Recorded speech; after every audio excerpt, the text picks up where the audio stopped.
All right, so we're recording again. My name's Luke Gangstad. This is our podcast, Knowledge Wars.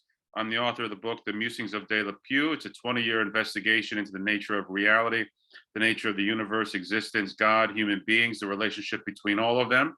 It can be purchased on Amazon. The details and the links that'll take you to Amazon will be posted in the description page of this video, which will be posted on YouTube and Rumble. Well, I guess if you're watching them, you're going to be watching them on one of those too. I'm here with my co-host, Peter Rusevic. We were just in the middle of an excellent conversation a few minutes ago, and we decided to pick it up right where we left off to build on the momentum. And I want Peter to introduce himself to our audience for anyone who's joining us for the first time, and then we'll pick up where we left off, Peter. Okay, it's Peter Rusevic, the entrepreneur and the translator and the co-author of the books that are available on Amazon, entitled Nikola Tesla, Third Reich and the Extraterrestrials, A Culture and the Mythologies of Techno World, a Bitcoin and cryptocurrency digger and minter, and I'm an extraterrestrial myself. And Luke has. I know it. Yeah. Yeah, I mean it's obvious, right? It is. Who else can do Yeah. that? I mean, just check this out. I mean, it's not the alien. It's not the eighth traveler. It's something in between. I mean, but we're going to discuss about that later, about the origin. Mm-hmm. And okay, that's it. Maybe, yeah. And all right. So where we're at, like our conversation was on alchemy and the advocate, spiritual transformation, right? AI, where the advocates of the AI and the switching and transferring the labor momentum onto the artificial intelligence. And we're both in agreement that we're going to be moving into the golden age. I mean, what the Hindus refer to as the Satya Yuga, the Greeks called it the golden age. I mean, biblically it was referred to as the Garden of Eden. And these terms aren't applicable, but I mean, we're using them because we have language, and we haven't gotten to the point yet where you and I can communicate telepathically, Peter. So we're just using language, but we're both in agreement that this transformation is going to bring. It's going to be the golden age again, but it's going to be very we're going through the birthing pains and the death agonies of the old age until we get to the new age. Yeah, definitely. But as well as we know, and Peter, just to give our audience like a background to we're not just two guys talking out of our behinds. I mean, this is something that Terence McKenna, the great ethnobotanist who left his mortal coil, I think in 99 or 2000. But one of the last interviews he said is that we're approaching a point in our relationship with technology where the world's going to be transformed. And he said this in 1999, so 23 years ago. He said that the world is about to be transformed in ways that we won't even be able to describe it. And, Terence McKenna was the most verbose, oracular, never struggled to find the right word. I mean, the words just flowed like a river for Terence. But he said that before the turn of the 21st century, that the world's going to get to a place where we can't describe the transformation. And Noam Chomsky, which we were both great admirers of Noam Chomsky, the great famous. We're gonna have him in the show. Yes, I mean, he even said in 2020, in the early months of 2020, that what is happening is just there are no words to adequately to describe the transformation that we are going through. So, and even David Icke. I mean, I referenced David Icke, and you and I are great fans of David Icke's work, great admirers of David Icke's work. But in 1991, going back 30 years, his first book was the Truth Vibrations, where he said that the world is about to be transformed in ways that hitherto we couldn't have even begun to imagine. And he referred to them as the Truth Vibrations. So those are just three of the most, globally famous names that I could think of off the top of my head. But this momentum, this movement, this awareness, again, Philip K. Dick, back in the 70s, he was talking about this. I mean, powerful one, very powerful. Yeah, it's a very powerful one too. And boy, did he get into the great details of it too. And he in painstaking detail describing our modern day age with artificial intelligence and where the internet has been since 2015 to the present day. He was describing that in the 1970s. So there is a large heritage, Peter, right? There is there's an enormous heritage of people that have seen this coming. And, we're just scratching the surface with some of those guys, but we're in the middle of it right now, Peter. What you said. I mean, we are living it day to day. We are living through this transformation. Well, we're living in the Middle Ages of the ending of the last Kali Yuga. Yes. Well, yeah, but not the Middle Ages in the negative form, No. right? No.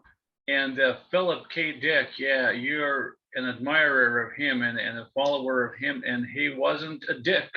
He was No, he Philip wasn't. K., but he wasn't a dick, meaning His jerk, name. right? Yeah. And regarding Terence McKenna, who died in 2000, of course, there's a lot of followers. Joe Rogan, Joe Rogan, that we're gonna host in our show, or vice versa, to get hosted in his. Joe Rogan, one of his disciples. He knew him very well. And Terence McKenna is an admirable personality for sure. So Peter, right where I wanted to bring you back to where you were at right before we ended the last show, because I think that was a great. I wanted to get us back to where we're at there, because we're talking about the elimination of the necessity of human labor, organized religion, the elimination of the state, and where else were we at there? Because that's where we are at, right? Because we're experiencing again the death agonies of the old age, bringing us into the new age, and that's where we're at in the last episode. Yeah, and just to overlook your last statement, this is not that we're entering into the gold age, because we're running out of the gold. The extraterrestrials were constantly plundering this planet and using the gold by means of application, by means of applying it for their purposes. Some do, some need it. I have a nice gold ring there. Gold. It's very nice. Yeah, is that a horse? Horse head? Yeah.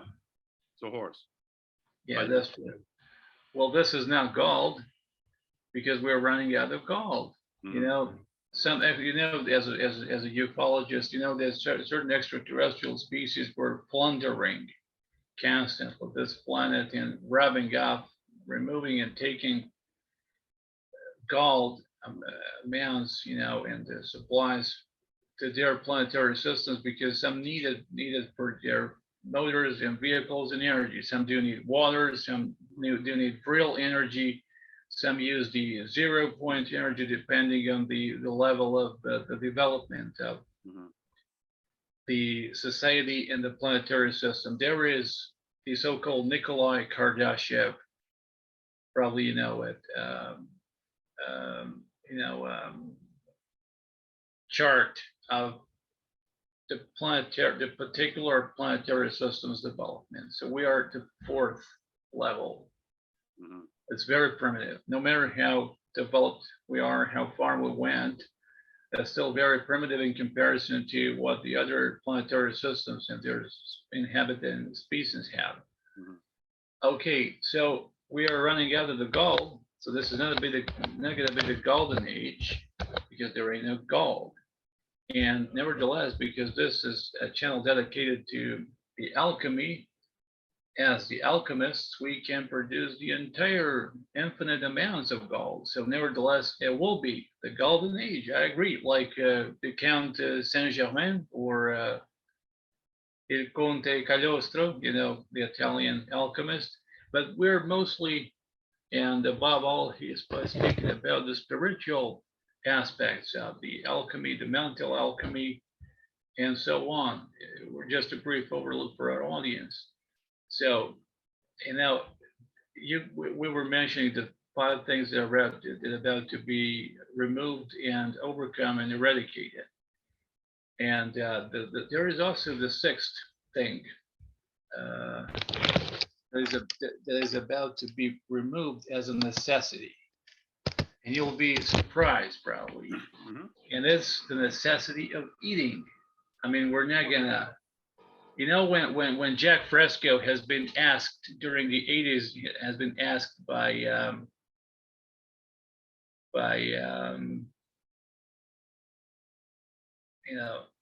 the U.S. greatest talk show host ever,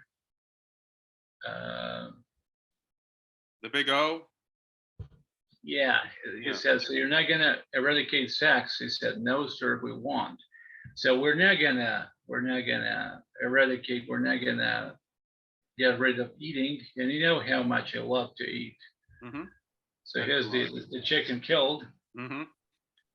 But what you've noticed before the show that I've lost a lot of weight. It's not a lot. I've lost maybe 5-6 kilos. It's not a lot, but you know, the story is that the sixth thing is something that is called the inedia or the breatharianism, and I call it the pranarianism because the organisms that practice that thing that perform that practice, they don't feed up on the soul breath and the air, which according to Gurdjieff, it represents the soul, the basic food, but instead they feed up on prana.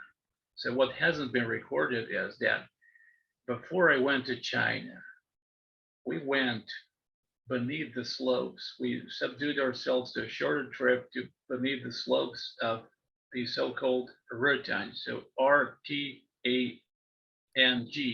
It's not a mountain, it's a pyramid. And according to the latest statements and calculations, it's around 580,000 years old. It's been constructed by an extraterrestrial civilization. Nobody knows which one, but the age is approximately precise. Mm-hmm. So there is a restaurant about 70 years old, not that ancient, beneath the slopes of the pyramid. So there's been a lecture, and there's been a person hosted. He's an Argentinian guy. I spoke Spanish and Italian with him, and he learns Russian and Serbian, so we kind of matched with each other. And his name is Victor Truviano. And he was a musician. He was earning a lot of money as a professional violinist. But here's the punchline. What makes the story extraordinary or even spooky to some is that guy was not been eating for 7 years. I'm repeating, this guy wasn't eating the food, the firm food for 7 years. So how is that possible? And it perfectly applies with our story about alchemy because this is the alchemy, right? And it's best. Mm-hmm. So first of all,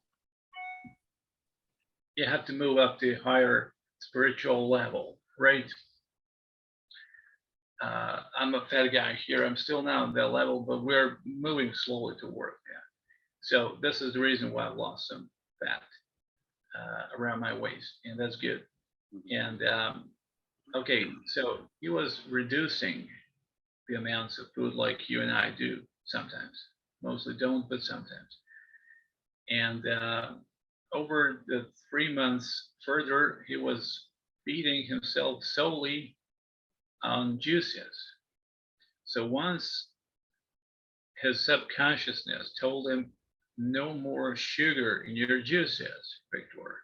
So he, expelled the sugar from the juices like normals do, right? Mm-hmm. And so he was decreasing the amount of the elements, entered into the body system, and he was slowly but surely reducing the amount of juices as well.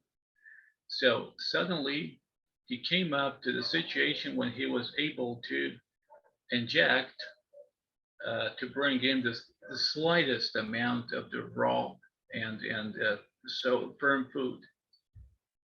During all of this process or processes that were the adaptations that were occurring in his bodily system, he was practicing two things: meditation, accompanied by the openings of chakras slowly, because it's dangerous when you open up the chakras immediately, as you know. If you open up more than 3 chakras at the same time, you can easily die. And it fits for everybody.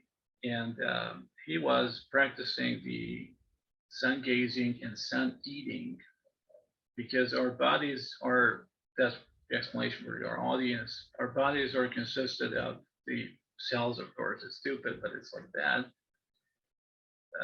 And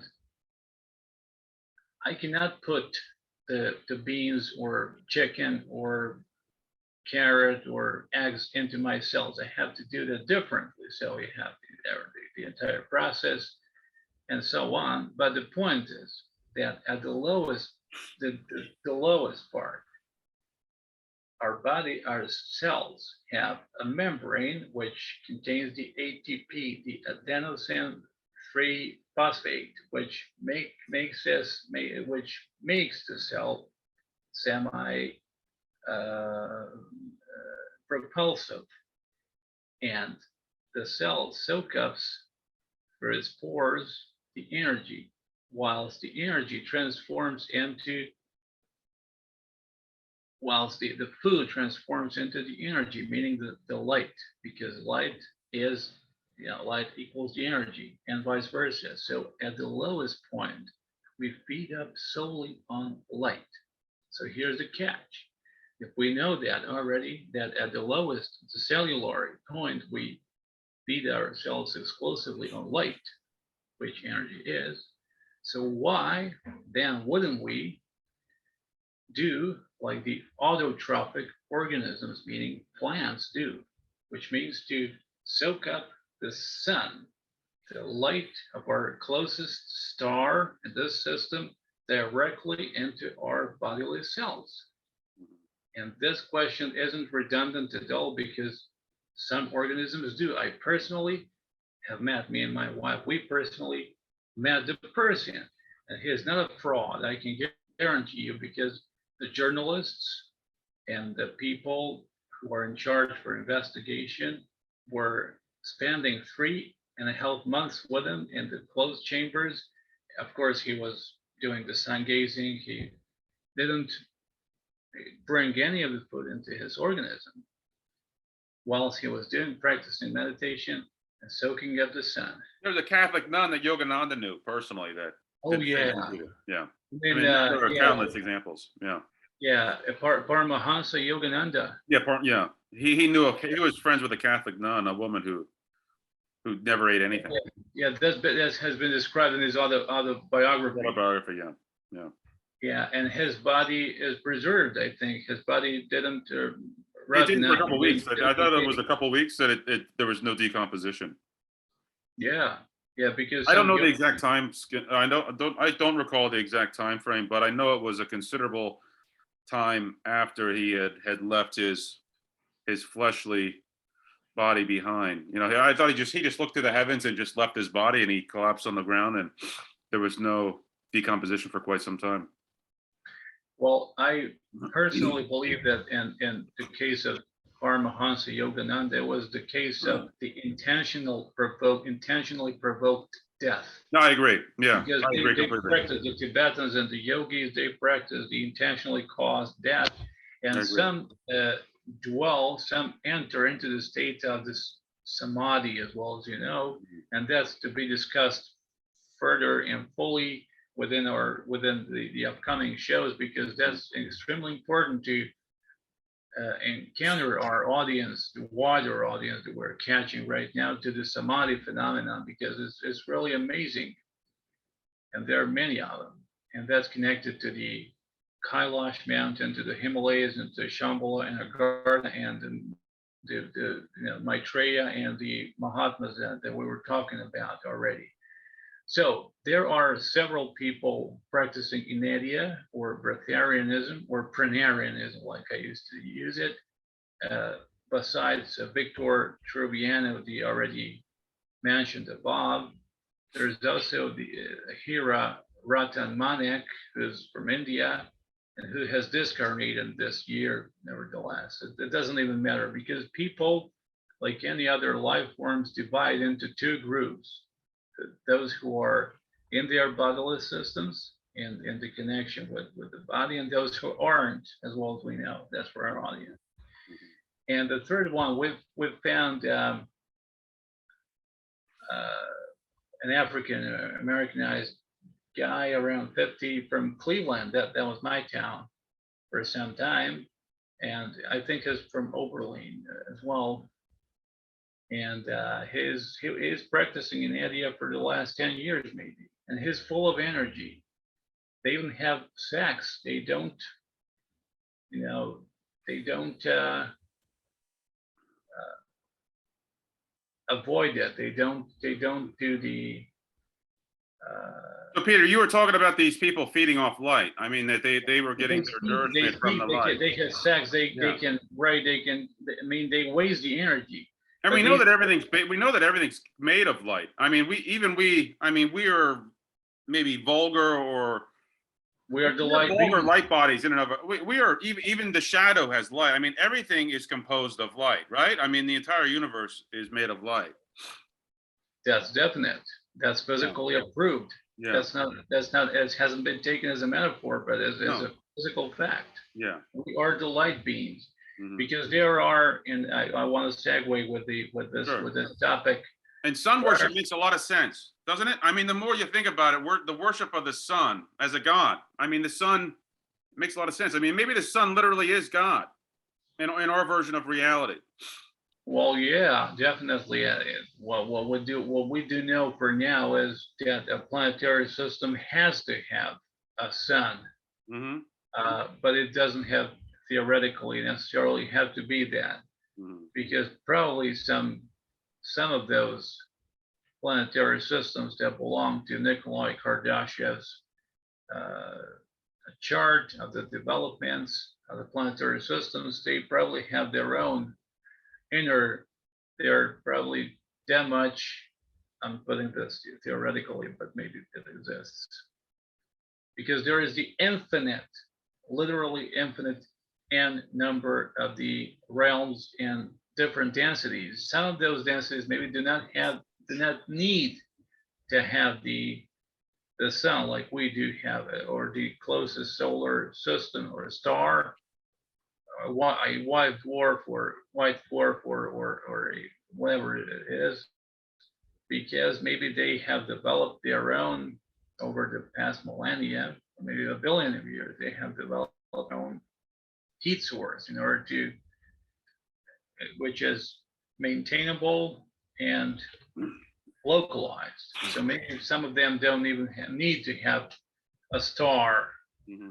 But hey, okay, it's just about the development. If you go upstairs and observe everything planimetrically, you observe a billion years like an eon, or like a second.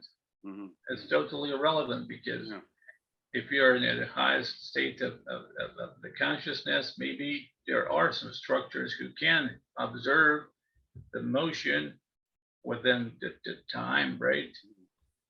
So Peter, let's get back on track. I know we got a little segue, but we were talking about light bodies and how we were transferring ourselves in this alchemy and the spiritual transformation that is alchemy is transforming things in the bodies of light, and that's where we were at before we kind of got a little. Definitely, and there are the so-called pan cameras. I ain't sure if I pronounce it correctly, but those are the Chinese cameras that have been developed by the Russians at the first, and those cameras are capable of recording the auras and the light structures of the bodies. Yeah, what's going on in the background? There's a lot of noise. What's going on? Yeah, no, I've just canceled it. It turned it out. It's you're familiar with the Russian Soviet scientist who was working during the Soviet era. His name was Semyon Semyonovich Kirillyan. Or he was working alongside with his wife, and they were among the first ones who have succeeded to make the records, the photographs of the auras, not only of the human beings, but even of iron, the razors, even, you know, even glass, even anything, you know, the nice parts, the metals, plants, leaves, petals, pebbles, you name it. The water itself, of course.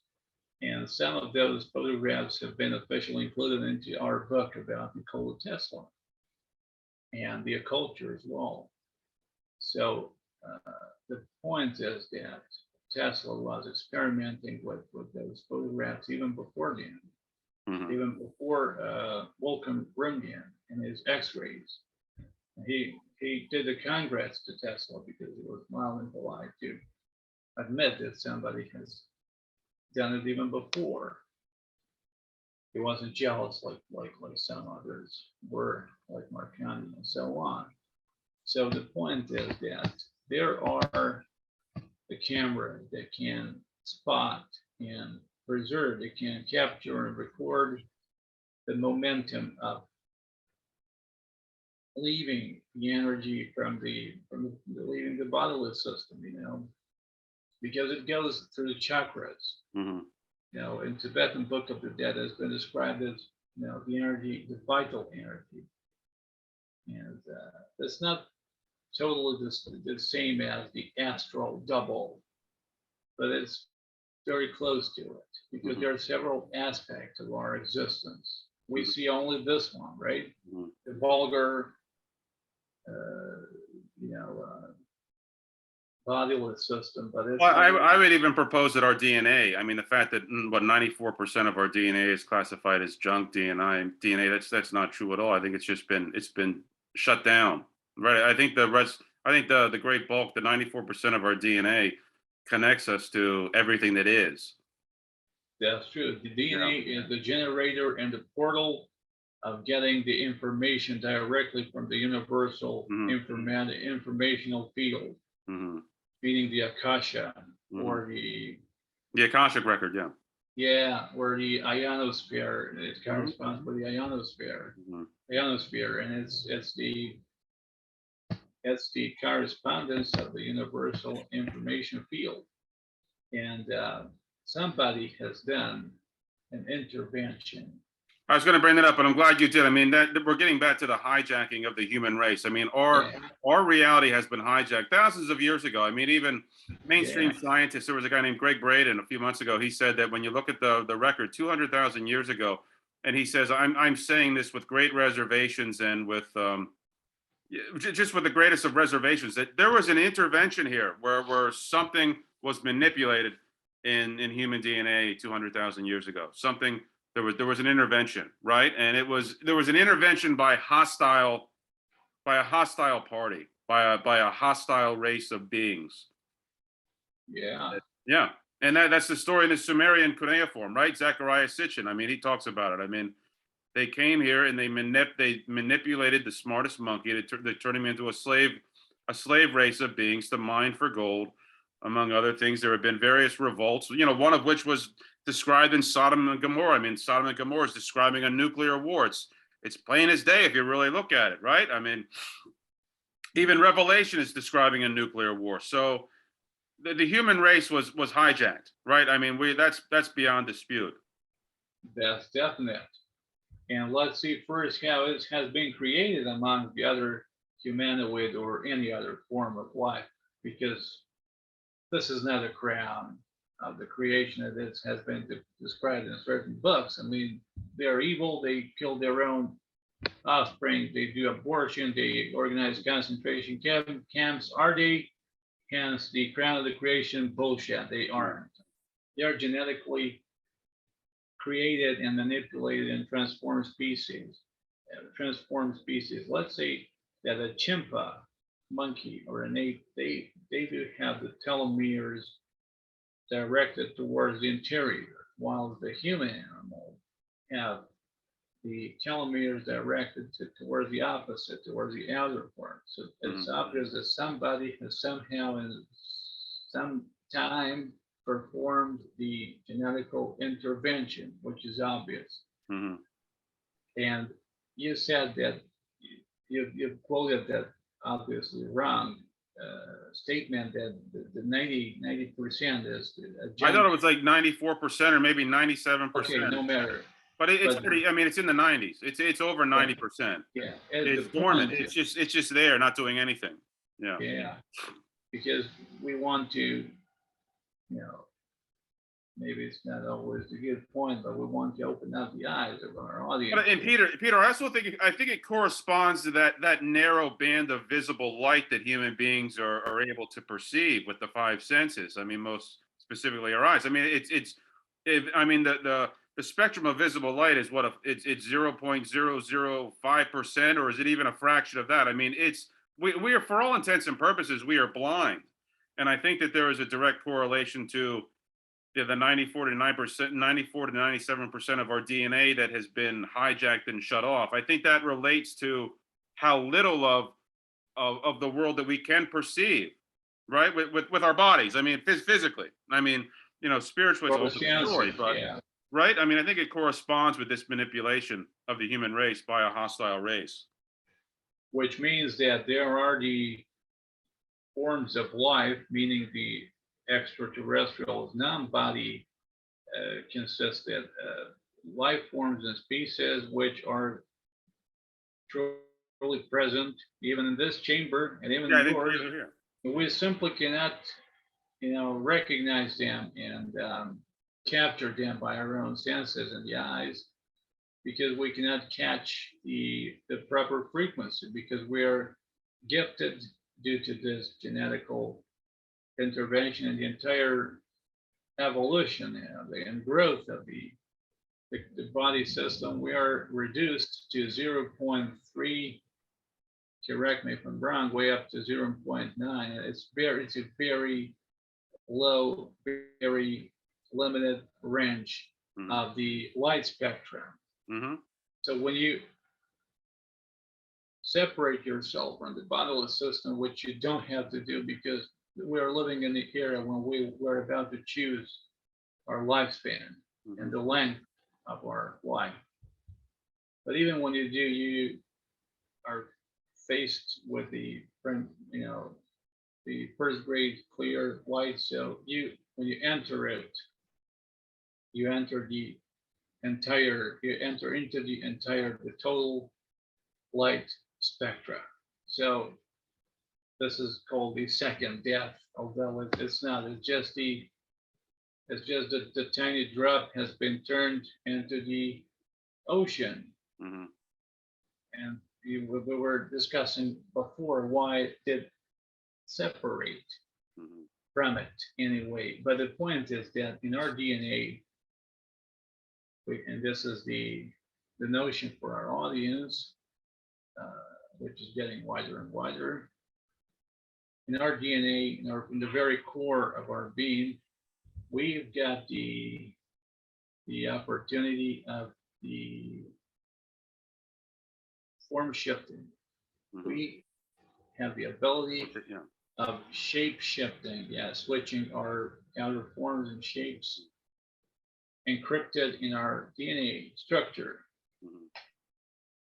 And there are the statements for that, because los brujos, the witches, the shamans and the people who are practicing the magic that has been described in Castaneda's books. Oh yeah. Like El Nagual, for example. And Credo Mutwa. Are you familiar with Credo Mutwa? He was the African shaman. He talked about shape shifting. Yeah, was the mentor and the teacher of David Icke. David Icke, yeah. But the Castaneda, I mean, he was ahead of his time. Of course, and he was given the knowledge because he was seeking for it. And it doesn't even matter if he had made up and invented his Don Juan. It doesn't even matter. The point is that the knowledge of the Yaqui Indians, meaning the indigenous tribes, is very ancient, and it can be put under any name. So there are thousands of testimonies that I was pounding and reading them about the instant, shape shifting of the sorcerers into, or the naguals, los brujos, into a jaguar or anything else, which is of appropriate size. So what I have concluded in the meanwhile, where is the trigger of the momentum, the very moment of the shape shifting? Because there has to be the one moment, which is the judging in the whole process. Well, it's the will. And how do I know that?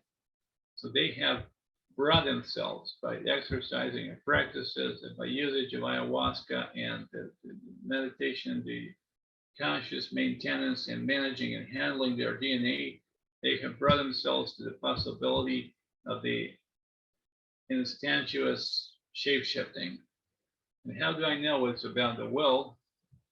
Well, it's about Kathy O'Brien that I'm in contact with. Oh, you've been in touch with Kathy O'Brien? Yeah, briefly. I never met her in person, but I spoke to her via internet, not via Facebook, and via email. Well, I'm familiar. I mean, she would be a great one to get on as a guest, Peter. I mean, Kathy O'Brien, she wrote Transformation of America, right? Extraordinary one have here, yeah. Yeah. And she was personally witnessing, and has been described in David Icke's book, The Biggest Secret, right? She was describing the moment of the shape shifting of one of those ones who are in charge. I mean, for our audience who are unfamiliar with her, I mean, Kathy O'Brien wrote country, Transformation of America in, I think, the 1990s. She got out of she was able to escape from a Satanist pedophilia death cult. I mean, then she was able to get out and tell the survivor's tale. Yeah, and she was handled and operated, to speak so, by several books, like The Wizard of Oz and Peter Pan mostly, and Alice in Wonderland as well, because those books have the encrypted ciphers and the passwords that afflict the certain parts of the psyche, the consciousness properly in the formative age. It's a susceptible age, right? So it was very hard it's like a hacker had busted into your computer system and damaged everything by a virus or a Trojan. So you have to decompose everything and to decipher everything and to put the proper medication for the cure for the virus into the right moment, and to inject it into your computer, the hard disk, and in order to erase the previous damage done. So several persons from the military corps have helped her. So eventually she is a healthy person, because there is the Dianetics that hasn't been invented by L. Ron Hubbard, but he has overtaken it. But there was another guy who invented it. Why am I saying that? Because Peter, we are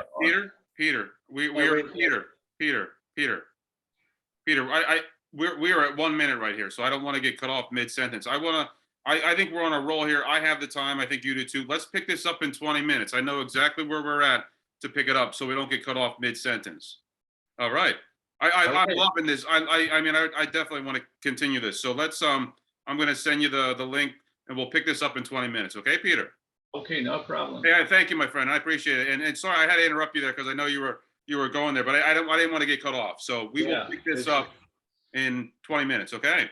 Here for you, my friend. All right. Hey, I'll see you in a bit. See you. Yeah.